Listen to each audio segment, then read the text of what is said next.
from Group 3. My name is Zara Aulia. My name is Erlian Diani. My name is Mujahidah Sabina. My name is Bunga Intan Makarananing Ayu.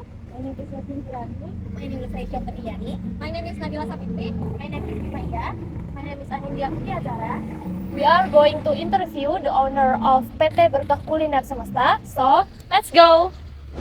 Perkenalkan, nama saya Dona Kurniawan, posisi sebagai owner ya, CFO di perusahaan yang bertanggung jawab terhadap semua aktivitas perusahaan, mulai dari pengaturan operasional, kemudian dari sisi marketingnya, keuangan dan segala macamnya, sampai ke pemasarannya juga.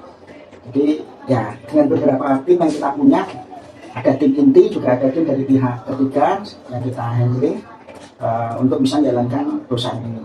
Untuk produknya sendiri kita lebih fokus ke food service ya, jadi kita menyediakan bumbu-bumbu kebutuhan untuk rumah makan, restoran. Siapa saja pihak utama yang ada dalam mengambil keputusan strategis di perusahaan ini? Apakah cuma Bapak atau ada pihak lain? Saat ini masih di saya, masih di saya.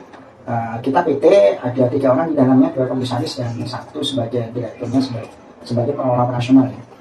Peran komisaris lebih pada memberi saran, memberi masukan, memberi arahan gitu ya. Tapi kebijakan lebih banyak di saya sih untuk di pengambil kebijakan, pengambil keputusan. Gimana cara Bapak buat mastiin bagian tugas di organisasi ini berjalan efisien gitu untuk mencapai tujuan perusahaan?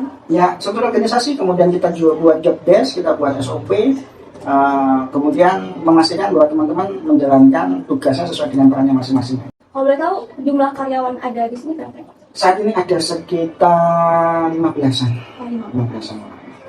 Dengan jumlah karyawan itu, kira-kira gimana perusahaan ini bisa mengelola dan mengembangkan sumber daya manusianya supaya mereka ini tetap termotivasi untuk menjaga kualitas mereka dalam kerja? Visi misi perusahaan, kita ajari mereka terkait dengan visi misi perusahaan, nanti arahnya perusahaan kita mau ke pola kemana dan segala macam. Tentu saja harapannya sih bisa membuat mereka punya masa depan juga dengan berada di dalam perusahaan kami. Lalu jenis pajak apa saja yang menjadi kewajiban perusahaan ini, dan apakah kewajiban pajaknya berpengaruh terhadap laba perusahaan? Saya ada pakai pihak ketiga untuk melakukan pembayaran pajaknya. Yang jelas ada penambahan nilai, pajak penambahan nilai, PP dan segala macam, itu jelas ada ya.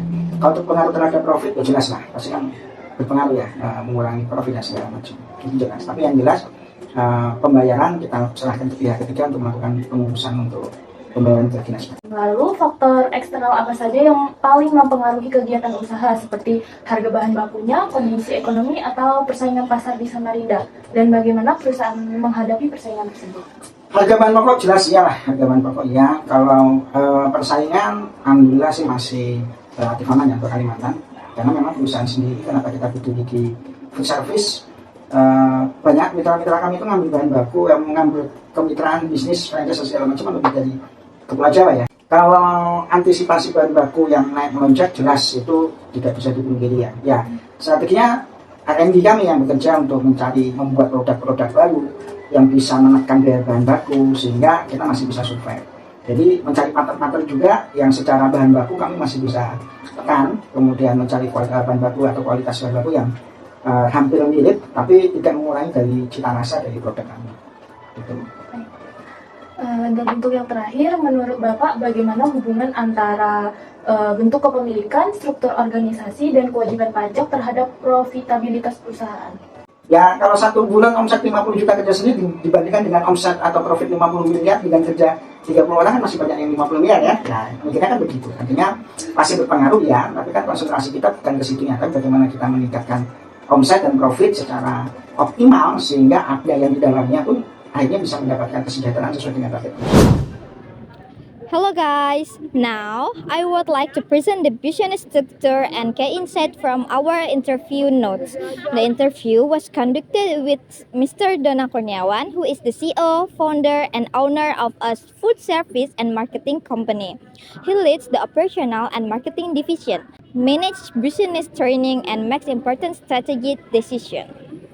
According to our notes, the company has a clear organizational structure and strong leadership. The CEO, Mr. Dona, is responsible for both internal management and external relations.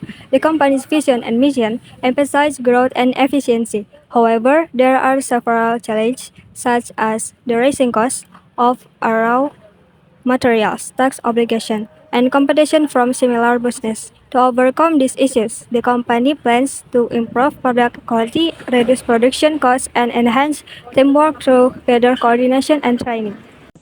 In conclusion, the company led by Mr. Dona Kurniawan shows strong commitment to maintaining stability and innovation. Despite facing challenges in pricing and market condition, the company continues to adapt by optimizing its human resources and improving efficiency. This reflects a clear vision for sustainable business and growth in the future. So, that's all from us. Thank you for watching. Bye!